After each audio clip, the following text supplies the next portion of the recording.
वंदे पुरुषोत्तम। श्री श्री ठाकुर जी के भक्त हुए श्री गुरु प्रसाद भट्टाचार्य वो अपने जीवन के बारे में लिखते हैं कि मैं आज अपने जीवन की यादों की चर्चा आपके सम्मुख रख रहा हूँ।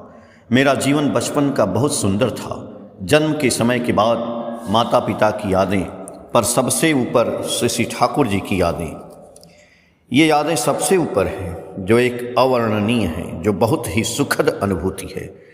मेरा गांव पावना जिला हिमायतपुर में है। गांव के दक्षिण में पद्मा नदी बहती है। नदी के किनारे बबूल के बहुत से पेड़ थे।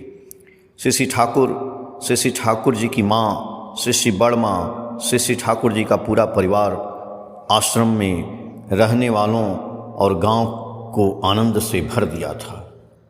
प्रातः संध्या वंदना और कीर्तन रोज होता।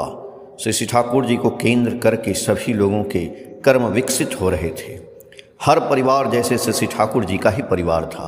वहाँ पर श्री श्री ठाकुर जी के व्यक्तित्व और प्रेम के आकर्षण से अनेक लोग आते। स्कूल, कॉलेज, क्लिनिक, डाकघर, अतिथि गृह, विज्ञान केंद्र, यांत्रिक कार्यशाला, लेबोरेटरी आदि सभी लोगों की आवश्यकता के कारण वहाँ फलने फूलने लगा।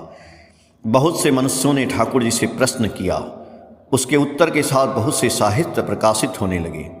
हिमायतपुर को केंद्र करके धीरे धीरे कुष्टिया, कलकत्ता, पूरे बांग्लादेश और बाहर में ये खबर फैल गया।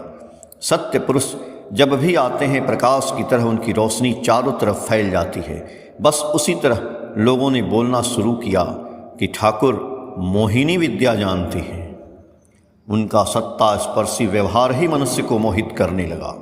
वो परम पिता सत्ता हैं, जो प्रतिक्रियाशील व्यक्तित्व को लेकर पैदा होते हैं। श्री श्री ठाकुर कभी किसी मनुष्य की गलती नहीं देखते थे और न ही सलाह देते थे। वह कहा करते थे, मैंने किसी का उपकार नहीं किया है। वह कहते थे, कोई अपने बाल बच्चों का उपकार नहीं करता है, वैसे ही और उससे भी अधिक वो सभी लोगों को अपने अंग के रूप में मानते थे। हम सब उन्हें भगवान बोले या ईश्वर बोले, इन विषयों में वे कोई प्रतिक्रिया नहीं करते थे। वे निर्विकार रहते थे। कोई भी उनके पास समस्या लेकर आता था तो वह उसका रास्ता बता देते थे। मेरे भाई को पीलिया हो गया। माँ उनके पास पूछने आई। उन्होंने लता पत्तों को बता दिया, जिससे उसका इलाज हुआ और वह ठीक हो गया। श्री श्री ठाकुर किसी विशेष भवन में नहीं रहते थे। कभी पद्मा नदी के किनारे, कभी विज्ञान भवन में, कभी आंतरिक कार्यशाला के सामने उनका अस्थायी टेंट लगा दिया जाता था। एक दिन श्री श्री ठाकुर एक बेंच पर बैठे थे। उन्हें मेरे पिताजी देख रहे थे। अचानक उठे पिताजी और घर गए। एक किताब में कुछ देखे और ठाकुर के पास आ गए। मैंने उनसे पूछा, मैं किताब पढ़ता हूँ तो मास्टर साहब के लिए, आप पढ़ते हैं तो उसे कौन जानता है? उन्होंने कहा, ठाकुर के लिए पढ़ता हूँ। मैं एक दिन दोपहर में घर लौट रहा था। ठाकुर जी रास्ते में बैठे हैं। ठाकुर जी के सामने से गुजरने के अलावा कोई रास्ता नहीं है, लेकिन उनके सामने से जाने में मुझे शर्म और डर आता। पता नहीं क्यों। ये बातें जब लोग होते तब ऐसा नहीं होता था।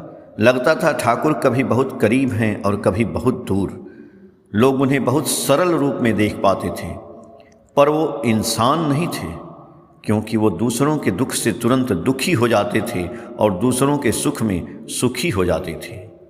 एक दिन ठाकुर जी ने मुझे मेरे हाथ देखने के लिए बुलाया। मैं नलकूप पर हाथ धोकर आया। श्री श्री ठाकुर जी अपने हाथ से मेरा हाथ पकड़ लिए और देखकर कुछ बोले। मुझे याद नहीं उन्होंने क्या कहा। एक लड़का स्कूल में टिफ़िन के समय कच्चा दूध पी लिया।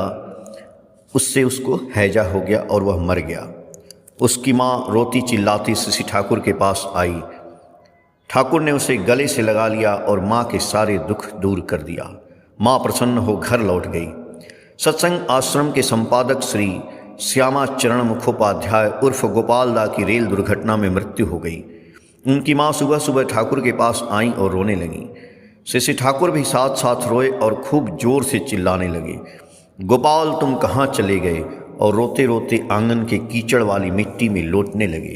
गोपाल की माँ उन्हें गोपाली कहती हुई बोलने लगीं कि अब आप गोपाल के लिए मत रो, इस दृश्य को देखकर वर्णन करना बहुत कठिन है। एक बार ठाकुर जी एक मुस्लिम भाई को थप्पड़ मार दिए। उसने उनसे कहा, मुझे और मारो। श्री श्री ठाकुर जी के सानिध्य में 4 तरह के लोग आते, आर्त, अर्थात्री, ज्ञानी और जिज्ञासु। इन्हीं लोगों की समस्याओं के समाधान को ठाकुर जी ने बताया और उसे पुस्तकों में छापा गया। इसी समस्याओं के समाधान हेतु विश्व विज्ञान केंद्र बनाया गया।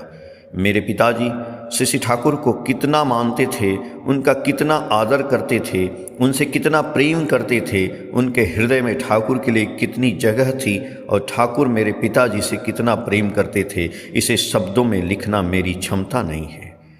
मेरा भाई जो विदेश में रहता है, मेरे पिताजी के चले जाने के बाद उसने मुझे पत्र में लिखा कि श्री श्री ठाकुर को अपना दुख कभी मत बतलाना। आज याद आता है मैंने कितनी बार झूठ बोला है। पिताजी पूछते, अब तक कहाँ थे? मैं बोलता, ठाकुर के पास। 100 खून माफ़। मेरे पिताजी ने पढ़ने के लिए मुझे कलकत्ता भेजा। मुझे वहाँ का वातावरण पसंद नहीं आया। किसी दूसरे पिताजी को यह बात बर्दाश्त नहीं होती, पर मेरे पिताजी ने कोई आपत्ति नहीं की। उन्होंने सोचा कि तथाकथित शिक्षा मिले न मिले, पर मैं श्री ठाकुर के साथ रहूं, वो तो खुश रहेंगे। एक दिन मैं श्री ठाकुर जी के पास बैठा था। अचानक उन्होंने पिताजी से कहा, कभी उधार मत लेना, अगर तुम उधार लोगे तो ठग बन जाओगे। मैं भी भिखारी हूँ, तुम भी भिखारी हो। उस दिन ये भिक्षुक वाली बात मुझे समझ में नहीं आई, किंतु बाद में समझा कि इसका कितना गूढ़ रहस्य है। श्री ठाकुर एक ऐसे व्यक्तित्व संपन्न सत्ता थे जिनके पास बचपन में जाने में मुझे डर लगता था। मेरे पिताजी मेरे हाथ में प्रणामी का पैसा देकर उनके सामने जाकर प्रणाम करने को कहते थे। कभी फूल देकर बोलते, जाओ प्रणाम कराओ। एक दिन मेरे पिताजी श्री ठाकुर के पास भेजे। मेरे घर के सामने किशोरी दा का घर था। श्री ठाकुर उस समय बारांदा में बैठे थे। मैं उस दिन 3 बार श्री ठाकुर के सामने गया और रोने लगा। श्री ठाकुर ने रोने का कारण पूछा। वो बोले, तुम क्यों रो रहे हो? उस दिन मैंने उन्हें कोई उत्तर नहीं दिया, केवल रोता रहा, किंतु क्यों रोया पता नहीं।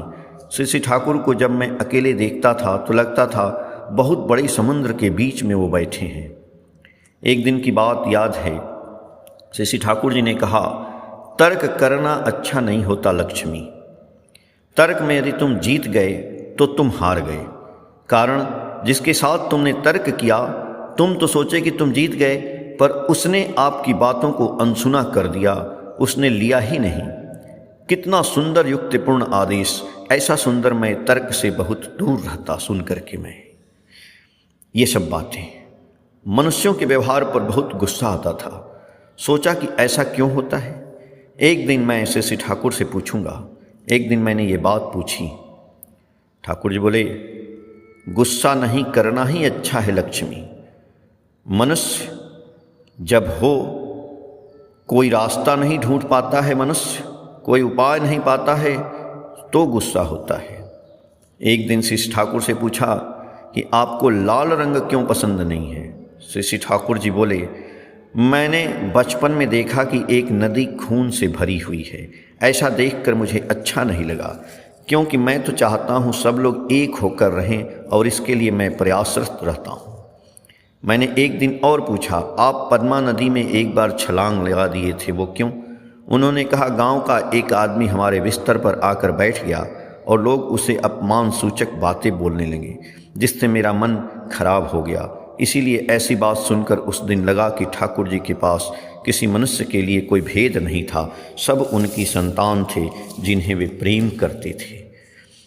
कोई कुछ लाता तो ठाकुर जी उसे मिट्टी पर रखने के लिए मना करते। मैंने एक दिन पूछा, आपके बिना देखे तो वो सब मिट्टी पर रखते हैं? उत्तर में श्री ठाकुर ने बोला, मैंने जो बोला उसके लिए मेरे पीछे भी ऐसा रखने पर सावधान रहो। श्री ठाकुर जी ने एक दिन मुझसे पूछा, तुम अपने घर में रहते हो तो यहाँ का जो दृश्य दिखाई देता है उसमें किसको देखते हो?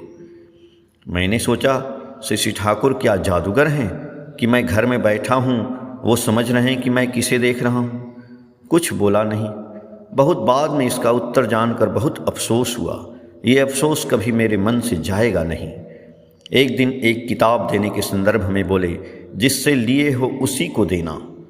एक प्रश्न हमारे मन में और था जो मैं उनसे नहीं पूछ पाया कि आपको ध्यान कर रहा हूँ या भगवान को, इसे क्या आप जानते हैं? ये प्रश्न आज भी मेरे मन में कौंधता है, मुझे कभी कभी अभाव की तरह से कष्ट देता है। जब भी नाम करने बैठता हूँ मन में आता है कि करुणामय श्री श्री ठाकुर एक दिन जरूर हमारे इस प्रश्न का उत्तर देकर हमारे मन का संशय दूर करेंगे। स्मृति आलोके परम प्रेम में श्री श्री ठाकुर अनुकूल चंद्र नामक बंगला पुस्तक से, पेज संख्या 34, 35, 36, 37, 38, 39 और 40 से। जय गुरु।